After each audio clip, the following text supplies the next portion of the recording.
السلام عليكم ورحمة الله وبركاته. الحمد لله نحمده ونستعينه ونستغفره ونؤمن به ونتوكل عليه ونعوذ بالله من شرور أنفسنا ومن سيئات أعمالنا. من يهده الله فلا مضل له ومن يضلله فلا هادي له. ونشهد أن لا إله إلا الله وحده لا شريك له.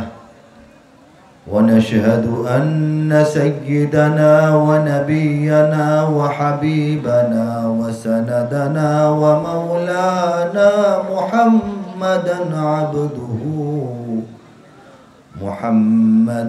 عبده ورسوله صلى الله تعالى عليه وعلى آله وأصحابه وبارك وسلم تسليما كثيرا كثيرا. أما بعد فأعوذ بالله من الشيطان الرجيم. بسم الله الرحمن الرحيم.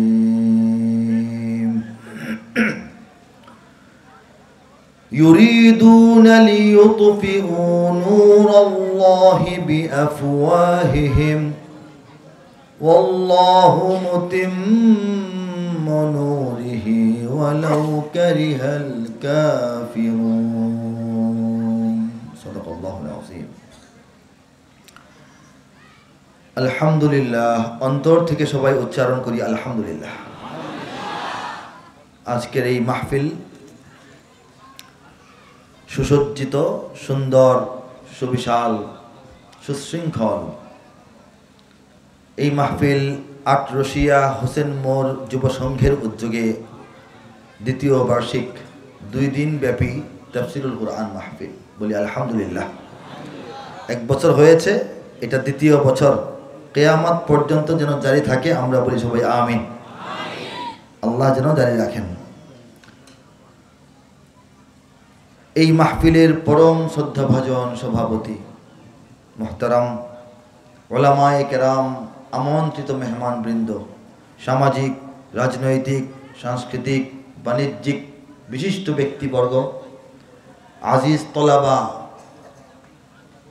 দেশপ্রেমিক, দিনপ্রেমিক, আল্লাহ এবং রাসূলের জন্য জীবন উৎসর্গ করতে তৈরি আমার দিনী ভাইয়েরা, দূর দূরান্ত থেকে যারা আওয়াজ পাচ্ছেন, পর্দার অন্তরাল থেকে যারা শোনার চেষ্টা করছেন, আমার মা এবং বোনেরা, সবাইকে হৃদয়ের গভীর থেকে আন্তরিক মোবারকবাদ জ্ঞাপন করছি।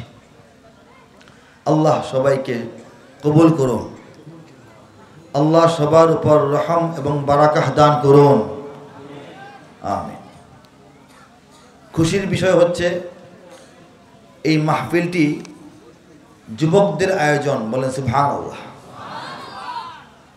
রাসূলুল্লাহ সাল্লাল্লাহু আলাইহি ওয়াসাল্লাম, সবাই মিলে উচ্চারণ করি, রাসূলুল্লাহ সাল্লাল্লাহু আলাইহি ওয়াসাল্লাম আল্লাহর পক্ষ থেকে নির্দেশিত হয়ে যখন দ্বীনের দাওয়াত দেওয়া শুরু করলেন, দাওয়াত বাধাগ্রস্ত হলো,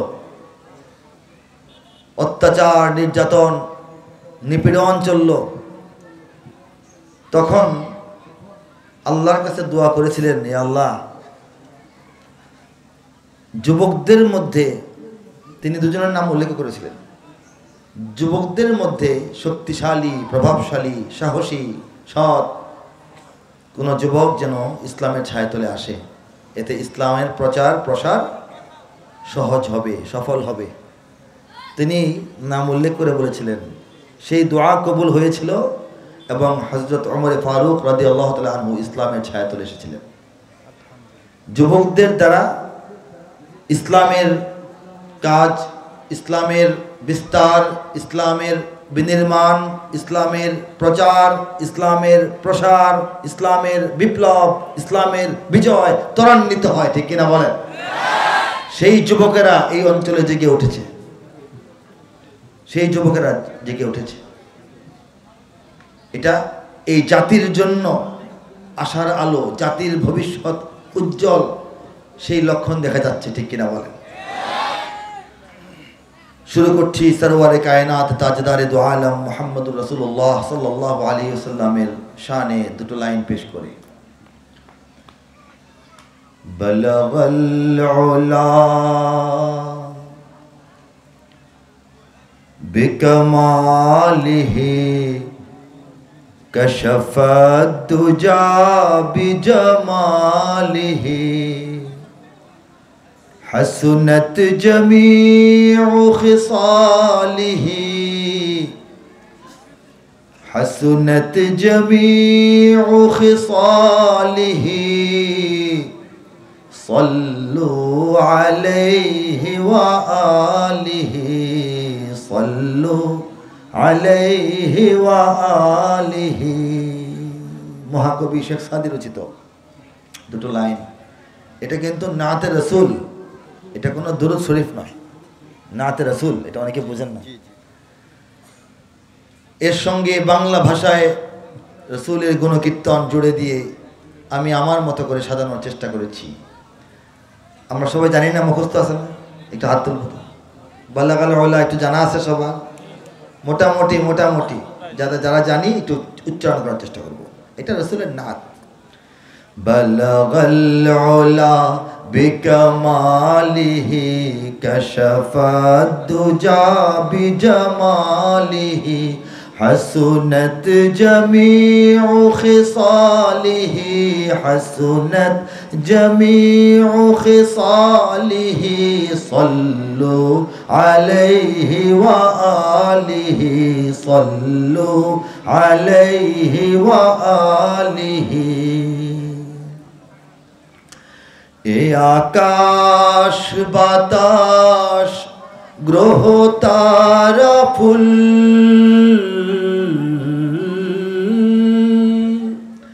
এ গোলাপ জবা চমেলি বকুল এ আকাশ বাতাস গ্রহ তারা ফুল এ গোলাপ জবা চমেলি বকুল সারা দুনিয়ায় হে প্রিয় রসূল সারা দুনিয়ায় হে প্রিয় রসূল নাহি গো তোমার তুলনা নাহি বালাগাল উলা বিকামালিহি কাশাফাদ দুজা বিজামালিহি حسنت جميع خصاله حسنت جميع خصاله صلوا عليه وآله صلوا عليه وآله صلوا عليه وآله।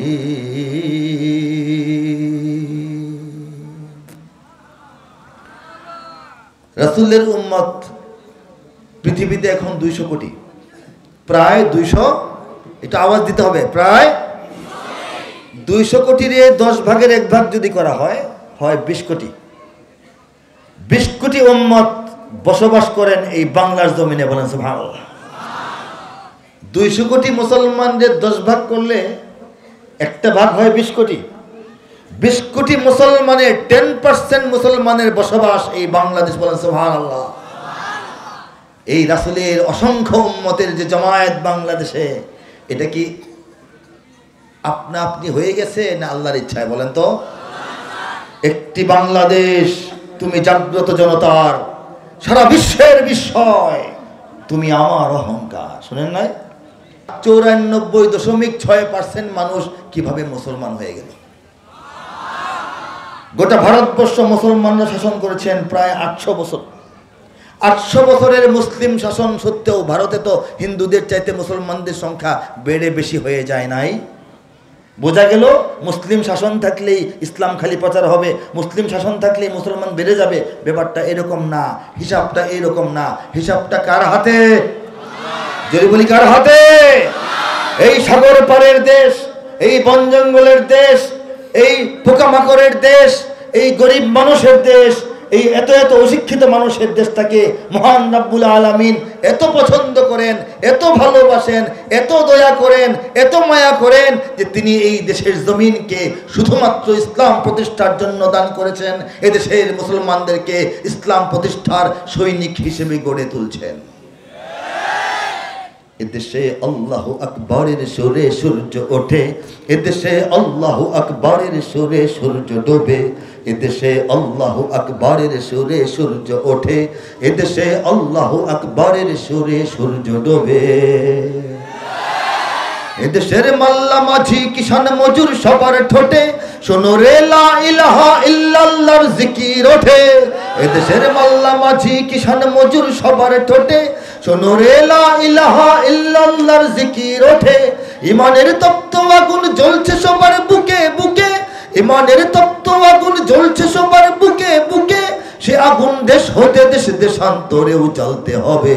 এদেশে আল্লাহু আকবরের সুরে সূর্য ওঠে, এদেশে আল্লাহু আকবরের সুরে সূর্য ডোবে। এদেশে প্রতিদিন সূর্য উদিত হয় আল্লাহু আকবরের আজানের ধ্বনির পর পর, ঠিক কিনা জোরে বলেন? প্রতিদিন সূর্য অস্তমিত যায় আল্লাহু আকবরের আজানের ধ্বনির আগে আগে, ঠিক কিনা বলেন? ইমানের তপ্ত আগুন জ্বলছে সবার বুকে বুকে, ঠিক কিনা বলেন? আরে ভাই, কার কার বুকে সেই ইমানের আগুনটা আছে? একটু দাঁড়িয়ে, একটু হাত তুলে, একটু নারায়ে তাকবীর দিয়ে গোটা দুনিয়াকে আমরা দেখায় দেব ইনশাআল্লাহ।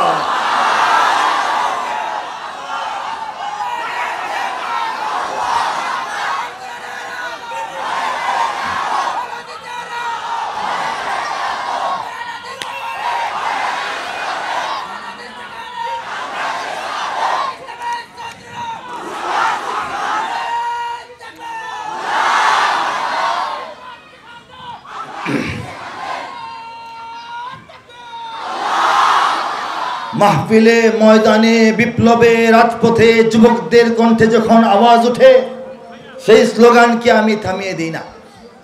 কারণ এত এত মাহফিল, এত এত জুমার খুতবা বয়ান, এত এত ওলামা, এত এত সফর, এত এত যে পরিশ্রম, এটার উদ্দেশ্য হলো বাংলাদেশের গণমানুষের মুখ থেকে শ্রেণী পেশা নির্বিশেষে, বয়স নির্বিশেষে সমস্ত মুসলমানের কণ্ঠে আল্লাহু আকবরের আওয়াজ বুলন্দ করা, ঠিক কিনা বলেন? এটাই যদি উদ্দেশ্য হয়, এটা যখন হইতে থাকে ফিরানোর দরকার নাই। এটাই তো আমরা চাই, ঠিক কিনা বলে? এই দেশ ইসলামের দেশ, আল্লাহ রাব্বুল আলামিন ইসলামের জন্য এই দেশ দান করেছেন। ব্যাখ্যায় পড়ে যাব। এদেশের পথে ঘাটে, এদেশের বাজার হাটে,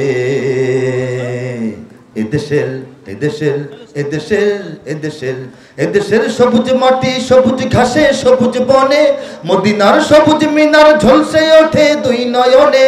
এদেশের সবুজ মাটি, সবুজ ঘাসে, সবুজ বনে, মদিনার সবুজ মিনার ঝলসে ওঠে দুই নয়নে। এদেশের শিকড় তো নয় দিল্লিতে বা ওয়াশিংটনে, এদেশের শিকড় তো নয় দিল্লিতে বা ওয়াশিংটনে, এদেশের শিকড় জানি ছড়িয়ে আছে দূর আরবে। এদেশে আল্লাহু আকবরের সুরে সূর্য ওঠে, এদেশে আল্লাহু আকবরের সুরে সূর্য ডোবে। এদেশে আল্লাহু আকবরের সুরে সূর্য ওঠে, এদেশে আল্লাহু আকবরের সুরে সূর্য ডোবে। এদেশের জলে স্থলে, এদেশের ফুল ফসলে,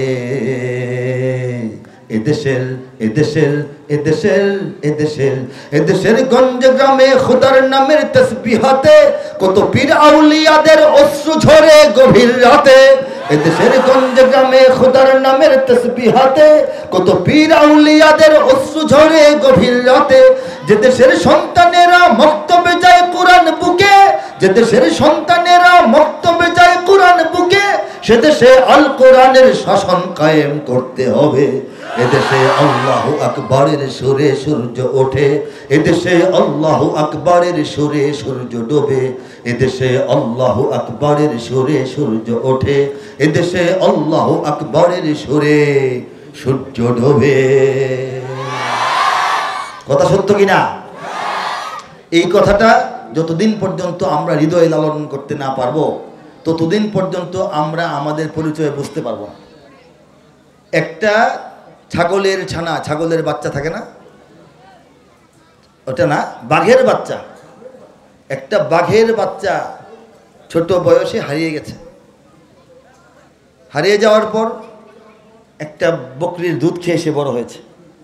বকরির যে বাচ্চারা এদের সঙ্গে সে বড় হয়েছে। সে জানেই না সে যে বাঘের বাচ্চা, বুঝবে কিভাবে? সে তো চলে আসছে জঙ্গল থেকে কত আগে। বকরির বাচ্চাদের সঙ্গে সে দুধ খায়, বড় হয়।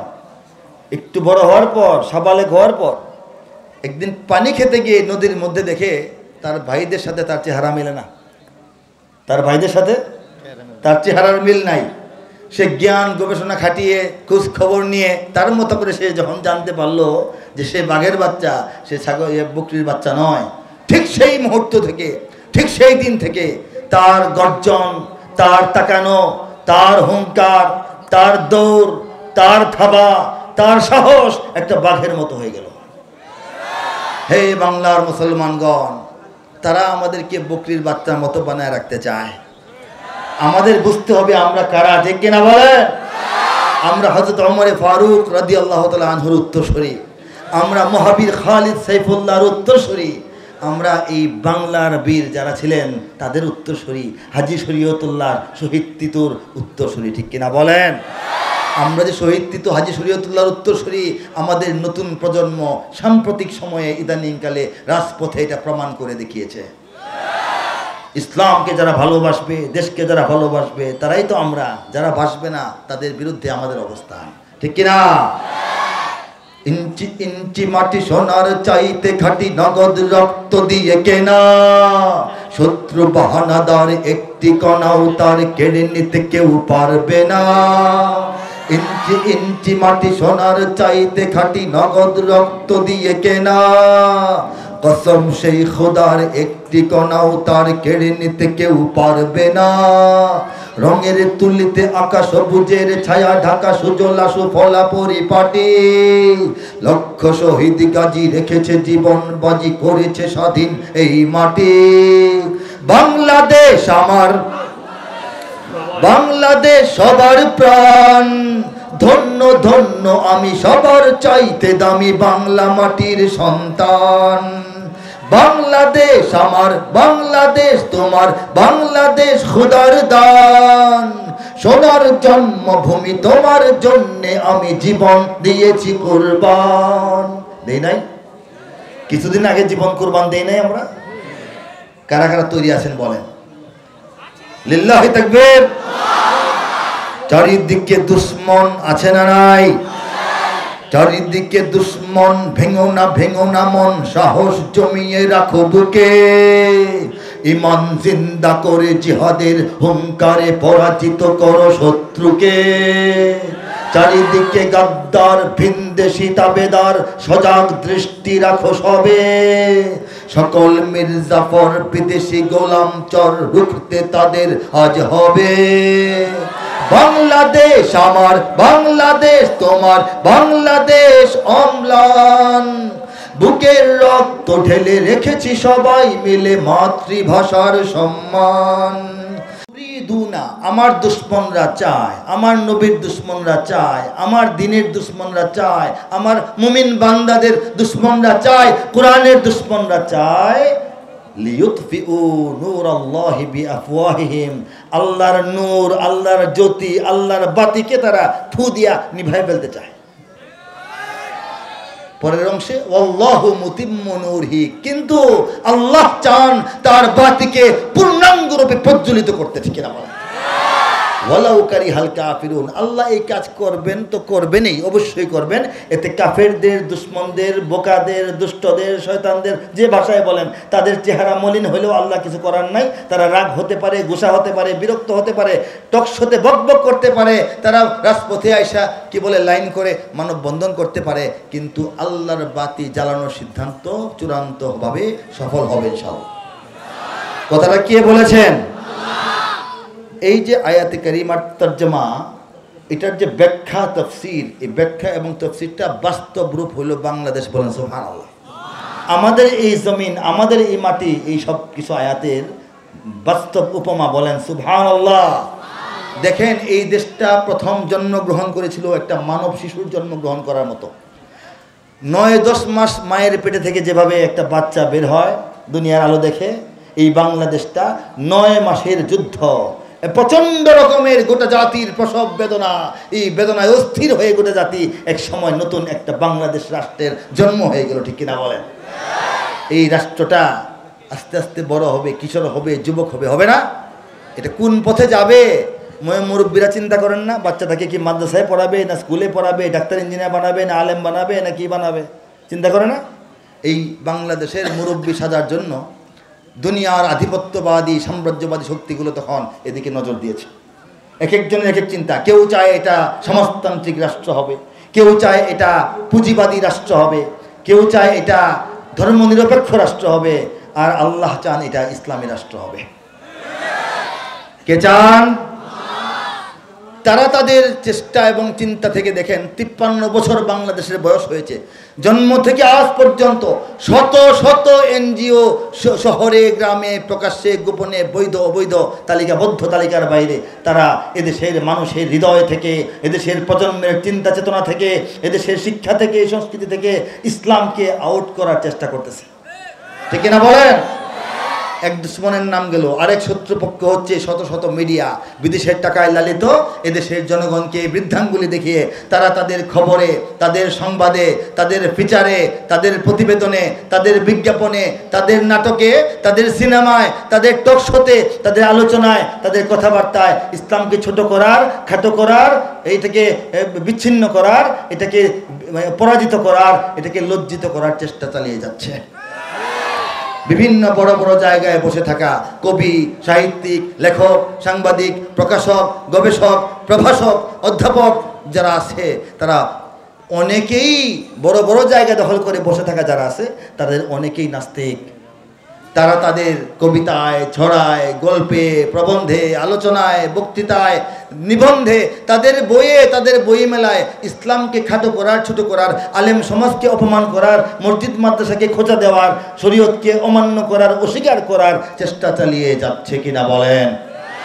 এত এত চেষ্টা, এত এত চক্রান্ত, এত এত পাউন্ড ডলার খরচের পর ইসলাম তো এখানে উধাও হয়ে হারিয়ে যাওয়ার কথা। ইসলাম কি হারিয়ে গেছে?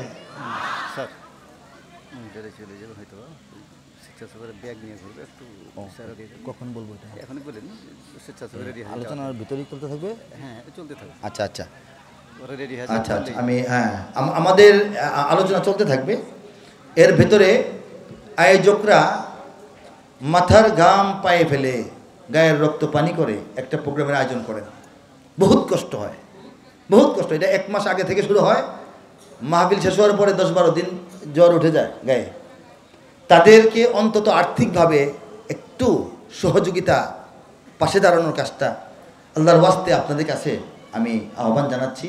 তারা একটু রুমাল চাদর নিয়ে আপনাদের ভিতরে একটু হাঁটাহাঁটি করবে। আমাদের মা বোনদের যে ইয়েটা, যেখানে বসার ব্যবস্থা, সেখানেও পর্দার সঙ্গে তারা যাবে এবং ভলান্টিয়ার আলাদা আছেন। আপনারাও মা বোনদের কাছে অনুরোধ, আপনারাও এই মাহফিলটিকে উজ্জ্বল রাখার জন্যে, বছরের পর বছর যাতে এটা ধারাবাহিকভাবে চলতে থাকে, দিনে খেদমত চলমান থাকে, এই স্বার্থে, এই নিয়তে, নেক নিয়তে, সওয়াবের আশায়, ইসলামের খেদমতে শরীক হওয়ার আশায় যে যা পারেন, যতটুকু পারা সম্ভব, একটু সাধ্যটা বেশি কাজে লাগিয়ে, সামর্থ্যটাকে বেশি কাজে লাগিয়ে আপনারা চাদরে কিছু অনুদান দেওয়ার চেষ্টা করবেন। রাজি আছি না সবাই ইনশাল্লাহ? আমি মেহমান মানুষ, মুসাফির মানুষ, আপনাদের কাছে আহ্বান করছি। আমাদের ছেলেপেলেরা কষ্ট করেছে, আরও যেন ওরা কষ্ট করতে রাজি আছে, কিন্তু আর্থিক সক্ষমতা তো লাগবে, সবাই মিলে সাহায্য করতে হবে। আল্লাহ সাহায্য করবেন ইনশাল্লাহ। সবাই একটু সাহায্য করেন। যে কথা বলছিলাম, এত এত ষড়যন্ত্রের পর, আচ্ছা আচ্ছা, আমার হাতে একজন শুরু করেছেন, তিনি জিন্নুন নাম, তিনি একজন শিক্ষক, সম্মানিত শিক্ষক, তিনি শুরু করেছেন। আপনারা সবাই আস্তে আস্তে দেওয়া শুরু করেন। মাশাআল্লাহ। কোথায় এত ষড়যন্ত্রের পর ইসলাম তো এখানে তাদের হিসাবে ধ্বংস হয়ে যাওয়ার কথা, কথা না? কিন্তু ইসলাম ধ্বংস হয় নাই। আল্লাহ যে বলেছেন তারা ফু দিবে আমার বাতি নিবানোর জন্য, কিন্তু আমি আমার বাতি জ্বালাবই, এর প্রমাণ হলো এত ষড়যন্ত্র সত্ত্বেও। আপনারা বলেন তো, বাংলাদেশে মসজিদ কমে না বাড়ে? মাদ্রাসা কমে না বাড়ে? আলেম কমতেছে না বাড়তেছে? হাফেজে কোরআন কমে না বাড়ে? মুফতি কমতেছে না বাড়তেছে? বাড়বে, আল্লাহ বাড়াবেন। আল্লাহ চান এদেশে ইসলাম কায়েম হবে, আজ হোক কাল হোক, নগদ হোক বাকিতে হোক, ইনশাআল্লাহ হবে। কাজেই আমাদের ভয়ের কিছু নাই, ঠিক কিনা? বাংলাদেশের সব মানুষের নাম বদলাতে পারে, পারে না? বইয়ের পাতায় স্বাধীনতা সংগ্রাম বদলাতে পারে, পারে কিনা? বইয়ের পাতায় স্বাধীনতা সংগ্রামের ইতিহাস এখন পাল্টাচ্ছে না? আগে একবার পাল্টানো হয়েছিল না? এটা হইতে পারে।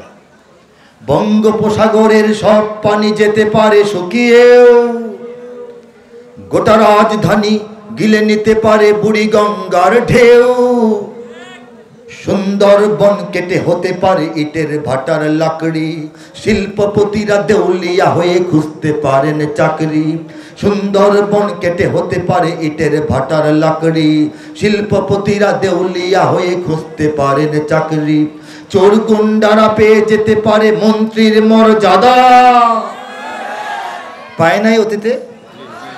আইনের ফাঁকে কালো টাকা সব হয়ে যেতে পারে সাদা। অনেকেই বলে এই দেশ নাকি হুজুগে জাতির দেশ, দফায় দফায় বদলায় এর রং ঢং পরিবেশ।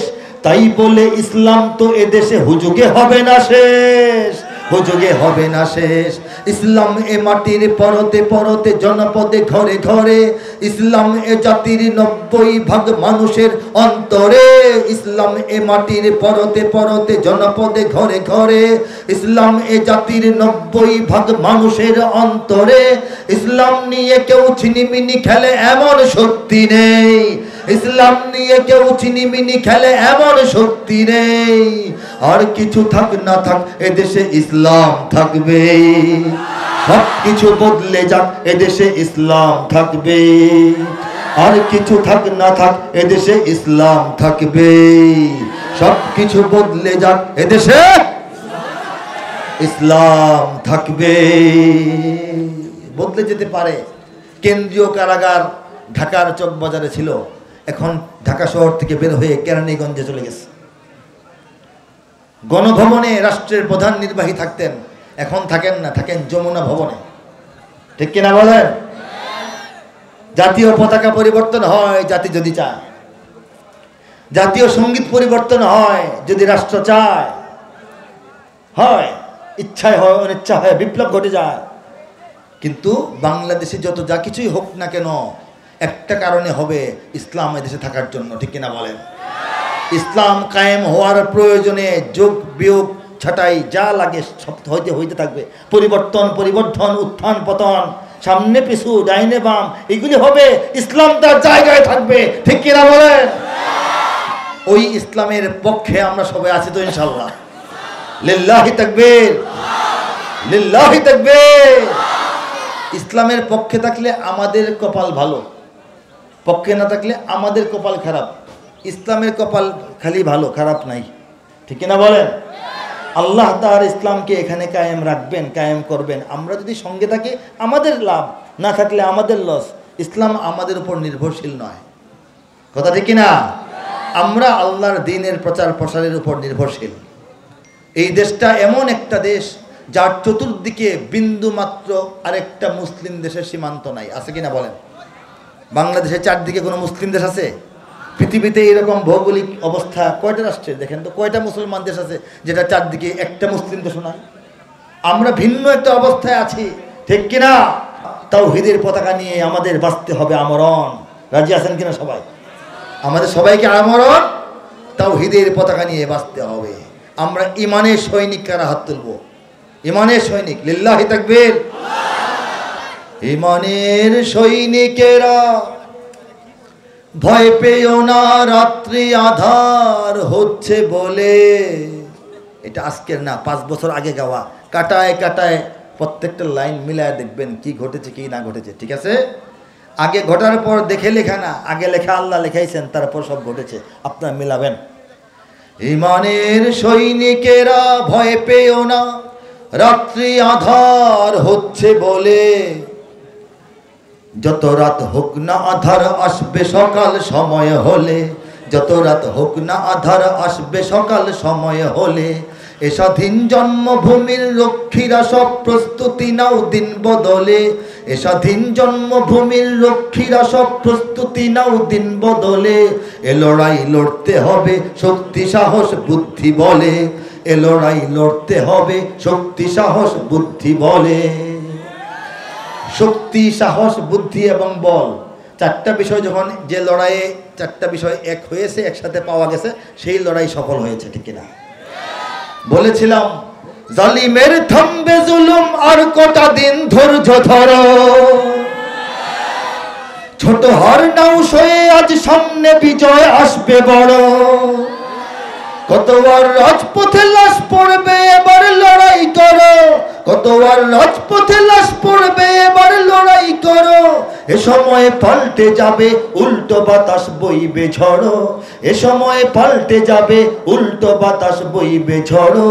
শহীদের রক্ত ধারায় এ দেশের পাড়ায় পাড়ায়, সময়ের এক ইশারায়, সময়ের এক ইশারায় লক্ষ আগুন উঠবে জলে। ইমানের সৈনিকেরা ভয় পেও না, রাত্রি আধার হচ্ছে বলে। যত রাত হোক না আধার আসবে সকাল সময় হলে, যত রাত হোক না আধার আসবে সকাল সময় হলে। ঠিক না? ওরা ইসলাম যদি চায় বাদ দিতে সংবিধান থেকে, চায় না কিছু মানুষ? আমরা ঘুমায় থাকবো? হাত গুটিয়ে বসে থাকবো? ওরা ইসলাম যদি চায় বাদ দিতে সংবিধান থেকে, মোরা ইসলাম দিয়ে এই রাষ্ট্রটাকেই রাখবো ঢেকে। ওরা কুরআনকে অসম্মান যদি দেয় দেখবো সেকে, কাফনের পরবো কাপড় গায়ে শহীদের রক্ত মেখে। ঠিক না? মুমিনের এই মাটিতে ইমানের এই ঘাটিতে, মুমিনের এই মাটিতে ইমানের এই ঘাটিতে, মুনাফিক নর্দমাদের পিছব সেদিন পায়ের তলে। ইমানের সৈনিকেরা ভয় পেও না, রাত্রি আধার হচ্ছে বলে। যত রাত হোক না আধার আসবে সকাল সময় হলে। এ স্বাধীন জন্মভূমির রক্ষীরা সব প্রস্তুতি নাও দিন বদলে। এ লড়াই লড়তে হবে শক্তি সাহস বুদ্ধি বলে, এ লড়াই লড়তে হবে শক্তি সাহস বুদ্ধি বলে। একটা লড়াই তো হয়েছে, একটা পরাশক্তিকে বোঝাতে পেরেছি যে বাংলাদেশ তোমাদের ঠিকানা নয়, বুঝাতে পেরেছি এদেশের শিকড় তো নয় দিল্লিতে বা ওয়াশিংটনে। ঠিক কিনা বলেন? দিল্লিকে বোঝানো হয়েছে, ওয়াশিংটন এখনো বোঝা নাই। যদি বুঝতে চায়, বন্ধুত্বের সীমারেখা পার হয়ে প্রভুত্ব করতে চায়, তাদেরকেও আমাদের 2 কলম বুঝাইতে হবে। সেই বোঝানোর জন্য যদি কোনো কাজ করতে হয়, সবাই রাজি আছেন কিনা বলেন? আছেন না সবাই? ইনশাআল্লাহ, ইনশাআল্লাহ। এই দেশে ইসলাম এসেছে কবে? আল্লাহ রসুল সাল্লাল্লাহু আলাইহি ওয়াসাল্লাম নবুয়ত লাভ করার পর যখন মক্কি জীবন পার করছেন, তখনও মদিনায় যান নাই। মক্কায় 13 বছর ছিলেন না? এই 13 বছরের ভিতরে রাসূলের নির্দেশে, রাসূলের অনুমতিক্রমে, পরামর্শে একদল সাহাবায়ে কেরাম আবিসিনিয়ায় সফর করে গিয়েছিলেন। আমরা সবাই জানি মদিনায় হিজরতের আগে বর্তমান ইথিওপিয়া, তখনের আবিসিনিয়া হাবশায় 82 জন সাহাবিয়া শিশু মিলে তারা আবিসিনিয়ায় গিয়েছিলেন এই লোহিত সাগরটা পার হয়ে। যারা গিয়েছিলেন সেই সব সাহাবী পরবর্তীতে আর মক্কা মদিনায় ফিরে আসেন নাই। অনেক সাহাবী আছেন বিখ্যাত, যারা মদিনায় হিজরতে তাদেরকে পাওয়া যায় না। বদরে তারা নাই, উহুদে তারা নাই, খন্দকে তারা নাই, হুদায়বিয়ার সন্ধিতে তারা নাই, তারা বায়াতে রিজওয়ানে নাই, তারা মক্কা বিজয়ে নাই। তারা কোথায়? তারা আর মক্কায় ফিরে যান নাই। ঈমান যখন পেয়েছেন, সব তো পেয়ে গেছেন, তারা বসে না থেকে সারা দুনিয়ায় ছড়িয়ে পড়েছেন দ্বীনের দাওয়াত নিয়ে, বলেন সুবহানাল্লাহ। সেই ছড়িয়ে পড়া সাহাবীদের মধ্যে একদল সাহাবী হযরত আবু ওয়াক্কাস রাদিয়াল্লাহু তাআলা আনহুর নেতৃত্বে, সাদ ইবনে আবি ওয়াক্কাস রাদিয়াল্লাহু তাআলা আনহুর আব্বা উনি আবু ওয়াক্কাস, ওনার নেতৃত্বে 4 থেকে 8 জন সাহাবী, 4 থেকে 5, 6, 7 হইতে পারে, 8 হইতে পারে সাহাবী, তারা আবিসিনিয়া থেকেই মক্কা মদিনায় আর ফিরে না গিয়া তারা সেখান থেকে আরব সাগর ভারত সাগর পাড়ি দিয়ে ব্যবসার মালামাল জাহাজ ভর্তি আর অন্তর ভর্তি ইমানের মালামাল, বলেন সুবহানাল্লাহ। এই দাওয়াত ও তাবলীগের কাজ, ইমানের আহ্বানের কাজ এবং কিছু ব্যবসার সামগ্রী নিয়ে আরবরা ব্যবসা করতো, এটা অভ্যাস ছিল, তাদের পেশা ছিল। তারা আমাদের এই চট্টগ্রাম দিয়ে বাংলাদেশের জমিনে প্রবেশ করেছিলেন। টানা 1.5 বছর সেই সাহাবায়ে কেরামের টিম বাংলাদেশে অবস্থান করেছিলেন। চট্টগ্রাম থেকে উপকূল ধরে ধরে তারা খুলনার সুন্দরবন পর্যন্ত সফর করেছিলেন এবং একবার নয় বারবার তারা বাংলাদেশ পার হয়ে মালয়েশিয়া পর্যন্ত সফর করতেন। মালয়েশিয়ার ক্যান্টন বন্দর, নৌ বন্দর, সেই ক্যান্টন বন্দরে এখনও 4 জন সাহাবীর মাকবারা কবর বিদ্যমান। যদি কেউ যান, সরি চীন মালয়েশিয়া না, চীন মালয়েশিয়া হয়ে চীনে আপনারা পাবেন। তো বাংলাদেশে সাহাবায়ে কেরাম নিজেরা ইমানের দাওয়াত নিয়ে এই জনপদে ঢুকে পড়েছিলেন, তখনও নবীজি সাল্লাল্লাহু আলাইহি সাল্লামকে মদিনাবাসী পায় নাই, বলেন সুবহানাল্লাহ। মদিনা নবীর অপেক্ষায়, নবী তখনও মক্কায়। 618 খ্রিস্টাব্দে ঘটনা, এখন 2024। 618 খ্রিস্টাব্দেই বাংলার জমিনে সাহাবায়ে কেরামের হাত ধরে ইসলাম প্রবেশ করেছে। এদেশের ইসলামকে তাড়িয়ে দেওয়া, গুড়িয়ে দেওয়া, পুড়িয়ে দেওয়া, খেদিয়ে দেওয়া সম্ভব? এত সহজ? কত গভীরে আমাদের শিকড়। একটা মাছ যেভাবে পানিতে থাকলে সজাগ থাকে, সতেজ থাকে, সে আনন্দে থাকে, উৎফুল্ল থাকে, হায়াত তার বাড়ে, ইসলাম বাংলাদেশটাও মাছের মতো ইসলামের মধ্যে সাঁতার কাটলে সুস্থ থাকে, ভালো থাকে, সামনে এগিয়ে যাওয়ার সাহস পায়, ঠিক কিনা বলেন? পানি থেকে মাছটাকে উঠিয়ে ডাঙায় ছেড়ে দিলে ছটফট করতে করতে যেভাবে মাছটার মৃত্যু ঘটবে, শুকিয়ে কাঠ হয়ে শুটকি হয়ে যাবে, তারপর চিল কাক শকুন নেওয়া যাবে, বাংলাদেশকে ইসলাম থেকে আলাদা করে বিচ্ছিন্ন করে যদি কেউ অন্য জায়গায় সরায় রাখে, ইসলাম আলাদা বাংলাদেশ আলাদা, এই অবস্থা যদি কেউ বানায়, তাহলে এই বাংলাদেশ মাছের মতোই ছটফট করে ধ্বংস হয়ে মরে যাবে, সেটা শুকিয়ে যাবে, তারপর কেটে ছিঁড়ে ভাগ করে শকুনেরা খাবে, যারা শকুনদেরকে তো চিনে নেই, ঠিক কিনা বলেন? আমরা বাংলাদেশকে এই অবস্থায় নিতে ইনশাল্লাহ দেব না। আমরা দেই বা না দিই, আল্লাহই দিবেন না, বলেন সুবহানাল্লাহ। আল্লাহই বাংলাদেশকে রক্ষা করবেন, ঠিক কিনা? আল্লাহ রাব্বুল আলামিন রক্ষা করবেন। আয়াতের আলোচনায় প্রাধান্য দিন। আলহামদুলিল্লাহ, এই নির্দেশনাটার অপেক্ষা ছিলাম, না বললে তো বলতে পারি না, যুবকরা বলবে যে সঙ্গীত শুনলাম না, কষ্ট করে আনলাম। আচ্ছা, এই যে মুরব্বীরা অনুমতি দিয়েছেন ইয়াতে তাফসীরের দিকে চলে যাওয়ার জন্য, মাশাআল্লাহ, আলহামদুলিল্লাহ। তো এই যে ব্যাখ্যা বিশ্লেষণ সবকিছু একটা বিষয় বোঝানোর জন্যই ইসলাম এবং বাংলাদেশ ওতপ্রোতভাবে জড়িত। ইসলামকে নিয়ে বাঁচার জন্যে বাংলাদেশকে স্বাধীন রাখতে হবে, বাংলাদেশকে স্বাধীন রাখার জন্য ইসলাম নিয়ে বাঁচতে হবে, এর বাইরে কোনো হিসাব নাই, ঠিক কিনা? রাজি কিনা সবাই? হ্যাঁ, সবাই রাজি তো? আচ্ছা, এই যে আয়াতে কারিমা পাঠ করেছিলাম, এইটাই যে চেষ্টা হবে মিটিয়ে দেওয়ার, ফু দিয়ে নিভিয়ে দেওয়ার, কিন্তু আল্লাহ তার বাতি জ্বালাবেন বাংলাদেশে যেভাবে জ্বালাচ্ছেন।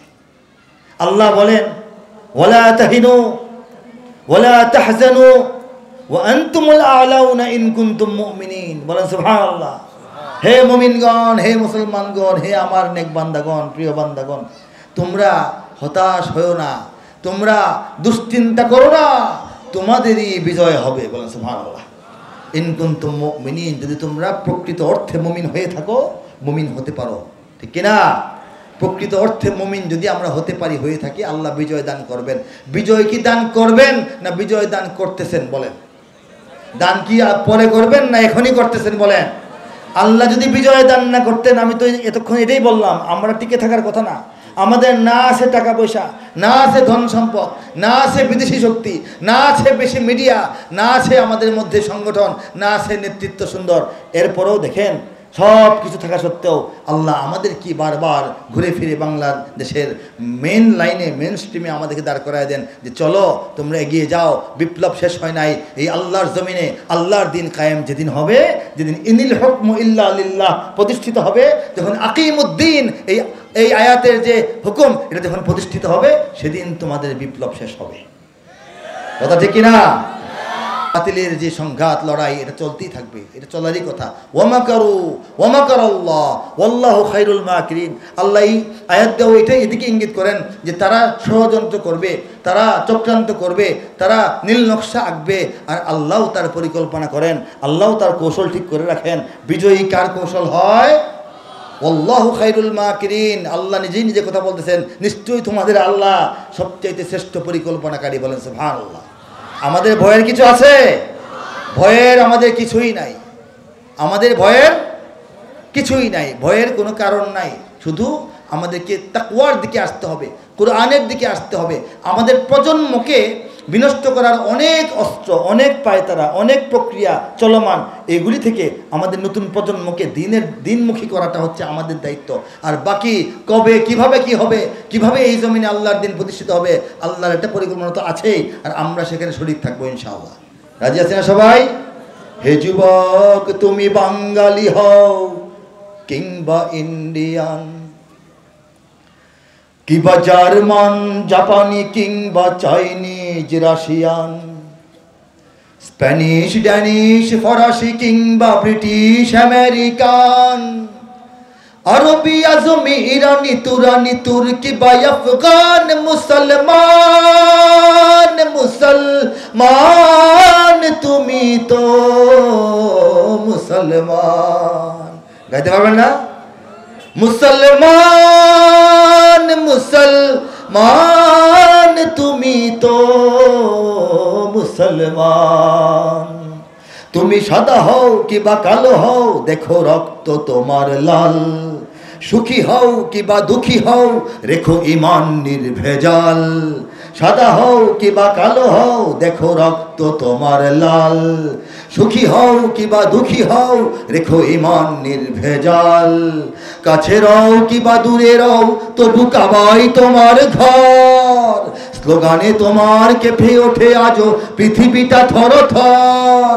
মৃত্যু তোমায় জানায় সালাম, মৃত্যু তোমায় জানায় সালাম।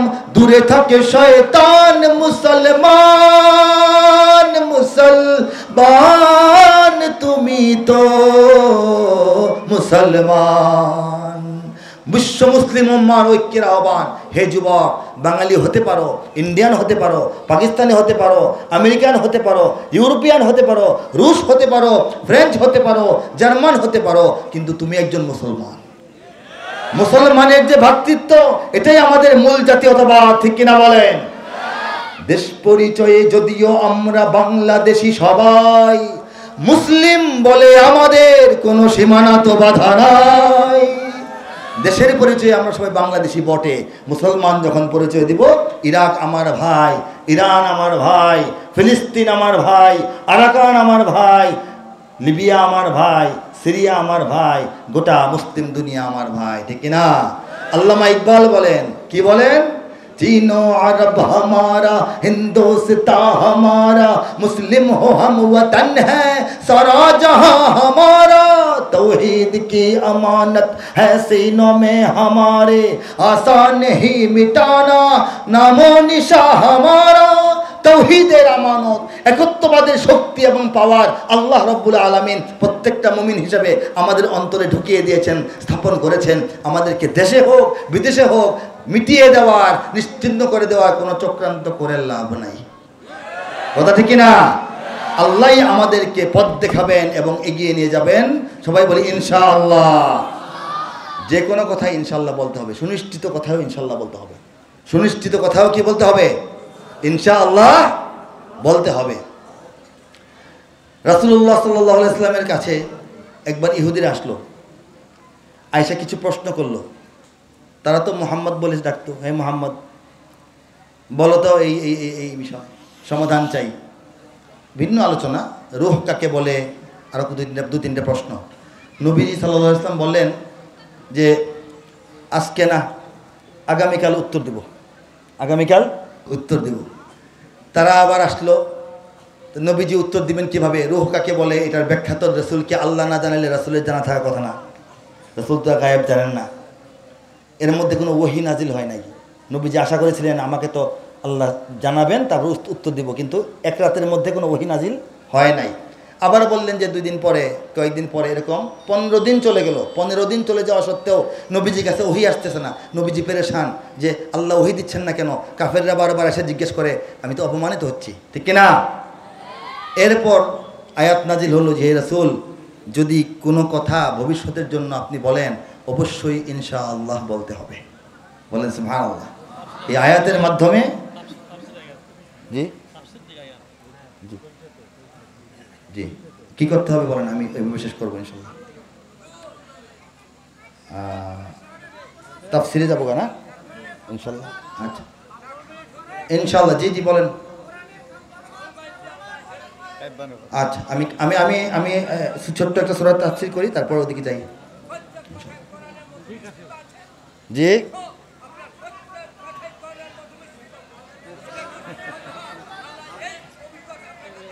মাশাআল্লাহ, আলহামদুলিল্লাহ আলহামদুলিল্লাহ আলহামদুলিল্লাহ ইনশাআল্লাহ আলহামদুলিল্লাহ মাশাআল্লাহ। ছোট্ট একটা সূরার তাফসীর করি, যেহেতু তাফসীর অনুষ্ঠান, ওই সূত্রেই বলি। আল্লাহ রাসূলের কাছে কাফেররা এসে প্রশ্ন করলো, আপনি যে আল্লাহর কথা বলেন, আল্লাহর পরিচয় কি? আল্লাহর পরিচয় কি? তখন নবী করিম সাল্লাল্লাহু আলাইহি ওয়াসাল্লামের উপরে আয়াত নাজিল হলো। আল্লাহ বললেন, কুল, হে নবী আপনি বলেন, হে নবী আপনি এদেরকে বলেন, হুয়াল্লাহু আহাদ, তিনি আল্লাহ যিনি এক এবং একক। আহাদ অর্থ কি? শুধু এক বললে হবে না, এক মানে শুরু হইল মাত্র, 2 আছে, 3 আছে, 4 আছে, এক দিয়া গণনা মাত্র শুরু হয়, এটা কোন পর্যন্ত যায় ঠিক নাই। আহাদ এক এবং একক, একক মানে যেটা এক মানে একই শেষ, এটার আর 2 নাই। বলেন সুবহানাল্লাহ। এটা হলো তাফসীর। কুল হুয়াল্লাহু আহাদ, এক এবং একক। আল্লাহুস সামাদ, সামাদ অর্থটার পূর্ণাঙ্গ অর্থ 2টা ভাগে হয়। সামাদ শব্দটার অর্থ হলো আল্লাহ হলেন সামাদ, মানে কি? সামাদ অর্থ হলো আল্লাহ রাব্বুল আলামিন কোনো কিছুর প্রতি কোনোভাবেই মুখাপেক্ষী নন, অর্ধেক অর্থ হইল। বাকি অর্থটা হলো অথচ কিন্তু আল্লাহ ছাড়া বাকি সমস্ত কিছু আল্লাহর দিকে সব সময় সব বিষয়ে মুখাপেক্ষী। বলে সুবহানাল্লাহ। তিনি হচ্ছেন আমাদের আল্লাহ। লাম ইয়ালিদ ওয়ালাম ইউলাদ, তিনি জন্ম দেননি, তার কোনো সন্তান নাই। ওয়ালাম ইউলাদ, তিনি জন্মগ্রহণও করেননি, তার কোনো পিতা নাই। সব কথার এক কথা, শেষ কথা, ওয়ালাম ইয়াকুল্লাহু কুফুয়ান আহাদ। হে নবী আপনি বলে দেন, এত লম্বা আলাপ তোমাদের করার সাথে আমাদের নাই, কথা এইটাই, কোনো দিক থেকে কোনোভাবেই কোনো কিছুই আমার আল্লাহর সমতুল্য নয়। সুবহানাল্লাহ। সূরাতুল ইখলাসের ছোট্ট করে তাফসীর করলাম, আমার সব দিক সামলাইতে হবে। কোরআনের কাব্যানুবাদ শুনতে চেয়েছেন, সেখান থেকে শোনাচ্ছি। আল কোরআনের কাব্যানুবাদ একটি গ্রন্থ। এই গ্রন্থটি হচ্ছে পরিপূর্ণ কোরআনের কাব্যিক অনুবাদ, পরিপূর্ণ কোরআনের কাব্যিক তর্জমা, কবিতায় তর্জমা। পৃথিবীর ইতিহাসে কোরআন নাজিল হওয়ার পর থেকে আজ পর্যন্ত অনেক দেশে অনেক ভাষায় পবিত্র কোরআনের অনুবাদ এবং বিশাল বিশাল তাফসীর গ্রন্থ রচিত হয়েছে। বলি আলহামদুলিল্লাহ, আওয়াজ দিয়ে বলি সুবহানাল্লাহ। এটা হচ্ছে কাব্যানুবাদ, এটা একটু ভিন্ন বিষয়। কাব্যানুবাদ কাকে বলে? কবিতায় অনুবাদ। 6000-এর অধিক আয়াতের 114টা সূরার কবিতার আকারে অনুবাদ। এটা করা একটু জটিল এবং একটা বিরল ব্যাপার, কারণ কাব্যিক অনুবাদ করতে হলে মনোযোগ দিয়ে শুনুন, কবিতার মান, সাহিত্যের মান, ভাষার মান বজায় রাখতে হবে। আরবি থেকে বাংলা অনুবাদের নাহু, সরফ, বালাগাত, ফাসাহাতের কায়দা কানুন সঠিক রাখতে হবে। আল্লাহর কালামের মান, মর্যাদা, গভীরতা, বিস্তৃতি, এটার আভিজাত্য, এটার লালিত্য, সৌন্দর্য রক্ষা করতে হবে। শুরু থেকে শেষ পর্যন্ত এটা ধারাবাহিকভাবে করতে হবে।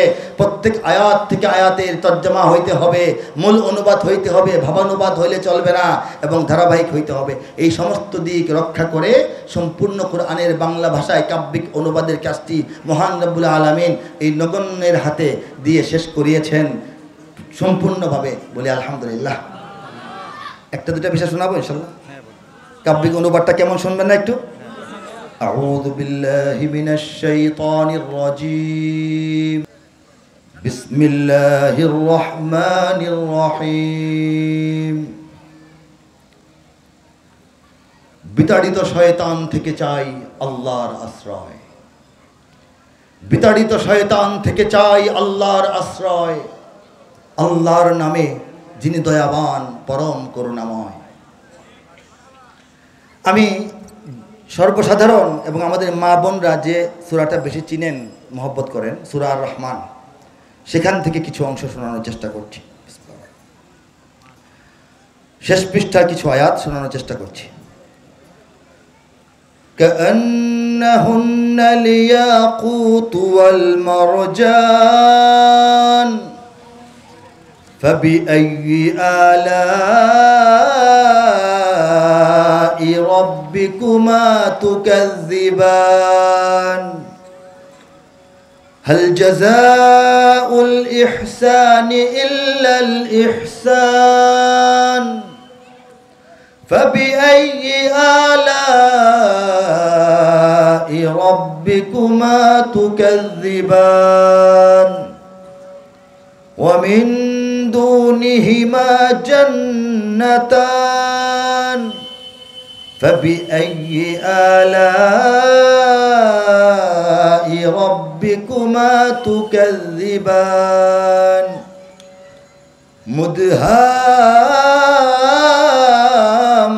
مدهامتان فبأي آلاء ربكما تكذبان فيهما عينان نضاختان فبأي آلاء ربكما تكذبان فيهما فاكهة ونخل ورمان فبأي آلاء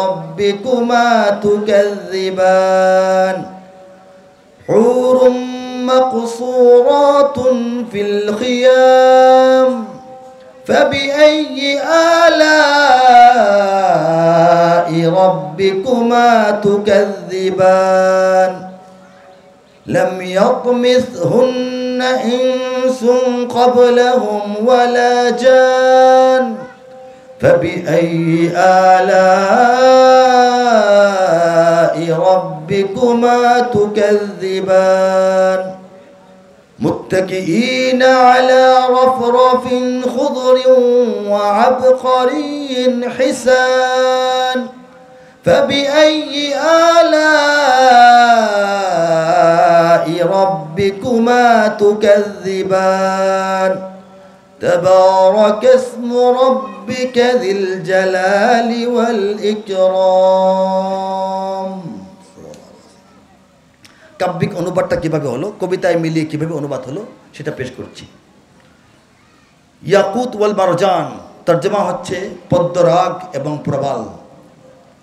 পদ্মরাগ ও প্রবালের মতো উহারা দীপ্যমান, তবে তোমাদের প্রতিপালকের মানিবে না কোন দান।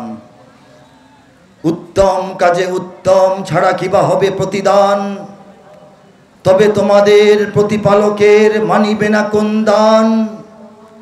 এ দুটি ছাড়াও সেখানে রয়েছে আরো দুটি উদ্যান, তবে তোমাদের প্রতিপালকের মানিবে না কোন দান। দুটি উদ্যানে রবে চঞ্চলা ঝর্ণা প্রবহমান, তবে তোমাদের প্রতিপালকের মানিবে না কোন দান। তাতে ফলমূল খেজুর আনার থাকিবে বিদ্যমান, ফিহিমা ফাকিহাতুন ওয়া নাখলুন ওয়া রুম্মান, কমও নয় বেশিও নয়। ফাবিআইয়ি আলাই রাব্বিকুমা তুকাযযিবান, তবুও তথাপি তদুপরি এতচ্ছত্ত্বেও তোমরা তোমাদের রবের প্রতিপালকের প্রভুর কোন দান কোন নিয়ামতকে অস্বীকার করবে, কোনটা তোমরা মানবে না বলো? আল্লাহ বলতেছেন, সুশীলা রূপসী রমণী কুলের সেখানে অবস্থান, তবে তোমাদের প্রতিপালকের মানিবে না কোন দান। আর সে হুরেরা স্বর্গ তাবুতে রবে অপেক্ষমান, তবে তোমাদের প্রতিপালকের মানিবে না কোন দান। তাহাদের আগে নাচ হয়েছে জিন, নাচ হয়েছে ইনসান, তবে তোমাদের প্রতিপালকের মানিবে না কোন দান।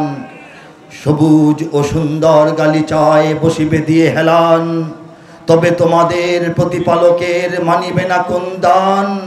সর্বশেষ আয়াতের তর্জমা, কত সুমহান হে নবী তোমার রবের নামের শান, কত সুমহান হে নবী তোমার রবের নামের শান। মহানুভব গৌরবময় তিনি মহামহিয়ান। এই আয়াত এই তালে এই মেলে এই সৌন্দর্যে সম্পূর্ণ কোরআনের কাব্যিক অনুবাদের সমস্ত কাজটা আল্লাহ রাব্বুল আলামিন এই অধম বান্দার হাতে করিয়েছেন মাত্র 240 দিনের মেহনতে। বলেন সুবহানাল্লাহ। আল্লাহ পাক দয়া করে কবুল করুন, কুরআন প্রেমীদের জন্য বারাকা হিসেবে কবুল করুন, কুরআন বিদ্বেষের জন্য হিদায়া হিসেবে কবুল করুন, আমিন। যুবক বন্ধুদের কাছে জিজ্ঞেস করছি, আর কি শুনতে চান? আওয়াজ দিলে আমি শোনাবো ইনশাআল্লাহ।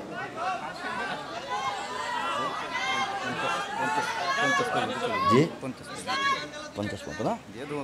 আবার যুদ্ধ হবে না জঙ্গি না কোনটা?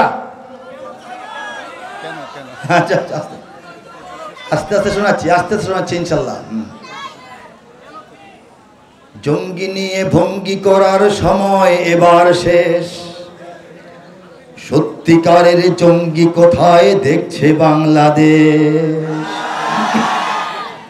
আরে ও দেশের মানুষ হইছে নি হুশ পাইছো নি ভাইটের, জঙ্গি বলে আর ডেকো না মোল্লা মুন্সিদের। মাদ্রাসাতে জঙ্গি থাকে এই কথা ঠিক নয়, কলেজ বিশ্ববিদ্যালয়েও জঙ্গি এখন হয়। জঙ্গিবাদের ভয় দেখিয়ে ভিনদেশিরা খেলে, জঙ্গিবাদের ভয় দেখিয়ে ভিনদেশিরা খেলে। একদিকে নয় সব দিকে তাই চোখটা রেখো মেলে, ঠিক না বলেন? জঙ্গি মারো জঙ্গি ধরো জঙ্গি ভরো জেলে, নিজের ঘরে খুঁজা দেখো জঙ্গি তোমার ছেলে। ভুল ঠিকানায় জঙ্গি খুঁজে কাঁদতে হবে পরে, সত্যিকারের জঙ্গি দিয়ে দেশটা যাবে ভরে। ভুল ঠিকানায় জঙ্গি খোঁজা হয়েছে এত বছর, হ্যাঁ, আলেমের বাড়িতে মাদ্রাসায় জঙ্গি খোঁজে, মসজিদে জঙ্গি খোঁজে, বক্তার গাড়ি খুলে জঙ্গি খোঁজে, বোমা খোঁজে। এখানে জঙ্গিবাদ নয়। জঙ্গিবাদ যখন দমনের প্রয়োজন হয়েছিল, উলামায়ে কেরাম জনগণকে আহ্বান করেছিলেন যে না, ইসলামে কোনো জঙ্গিবাদ নাই, ঠিক কিনা বলেন? কাজেই এই যে ভুল জায়গায় জঙ্গিবাদ প্রমাণের চেষ্টা করে দেশের আলেম সমাজ থেকে সাধারণ মানুষকে বিচ্ছিন্ন করার চেষ্টা, এই চেষ্টার অংশ হিসেবে এই ষড়যন্ত্রগুলি হয়েছিল। আল্লাহ পাক সফল করেন নাই, কথা ঠিক কিনা বলেন? 3 মাসের ওয়াজের মাহফিল, এই মাহফিলের কারণে এত ফায়দা হয়, সমস্ত ষড়যন্ত্র, সারা বছরের ষড়যন্ত্র 3 মাসের মাহফিলে নষ্ট হয়ে যায়, ঠিক কিনা? এই জন্য মাহফিল বন্ধ করার ষড়যন্ত্র এক সময় চলতো। মাহফিল বন্ধ করার জন্যে 116 জন বক্তা আলেমের তালিকা করা হয়েছিল, আপনাদের মনে আছে কিনা বলেন?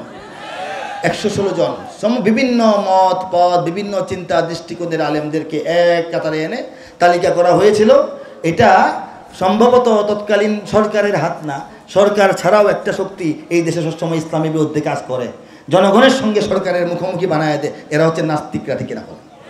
নাস্তিকদের ষড়যন্ত্র ছিল, তারা চেষ্টা করেছিল একটা ষড়যন্ত্র সফল হওয়ার, হইতে পারে নাই। সেই নাস্তিককে আল্লাহ পাক কলা পাতার মধ্যে শোয়াই দিয়েছেন, ঠিক কিনা বলে? কাজেই যুবক বন্ধুরা, আমি তো প্রাণ ঢালা অভিবাদন জানাই, প্রাণ ঢালা অভিনন্দন যে এই বয়সে জুয়ার আয়োজন না করে, মদের আয়োজন না করে, যাত্রা হাউজির আয়োজন না করে, নাচ গানের আয়োজন না করে এত বড় মাহফিলের সিদ্ধান্ত, এটা একটা যুগান্তকারী পরিস্থিতি। এই যুগান্ত মানে এটাকে যুগান্তর, এক যুগ থেকে আরেক যুগে যাওয়ার যে পদক্ষেপ সেটা তোমরা নিচ্ছ, এই জন্য অন্তর থেকে তোমাদেরকে আবার ধন্যবাদ জ্ঞাপন করছি। আবার যুদ্ধ হবে। যদি এই দেশ, এই মাটি, এই ইমান, এই ইসলাম, এই আত্মমর্যাদা, এই যে আমাদের স্বাধীনতা সার্বভৌমত্ব যদি আগ্রাসনের শিকার হয়, আমরা কারা বারবার প্রয়োজনে যুদ্ধ করতে রাজি আছি? কারা আছি? আসলে যারা রাজি আছি হাত তুলে দেখবো।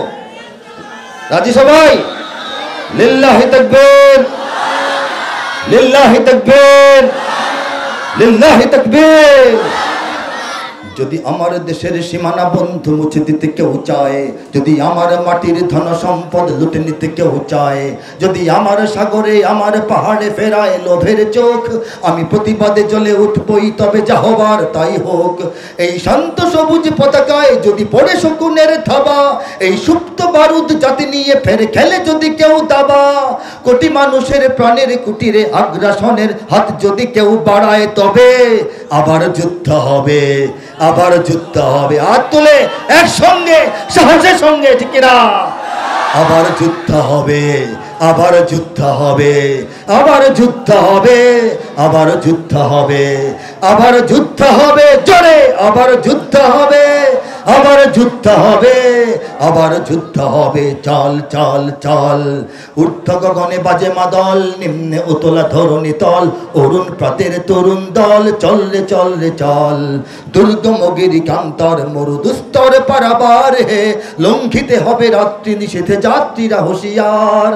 বাজিছে দামামা বাতরে আমামা, শির উঁচু করি মুসলমান, দাওয়াত এসেছে নয়া জামানার ভাঙা কেল্লায় ওরে নিশান।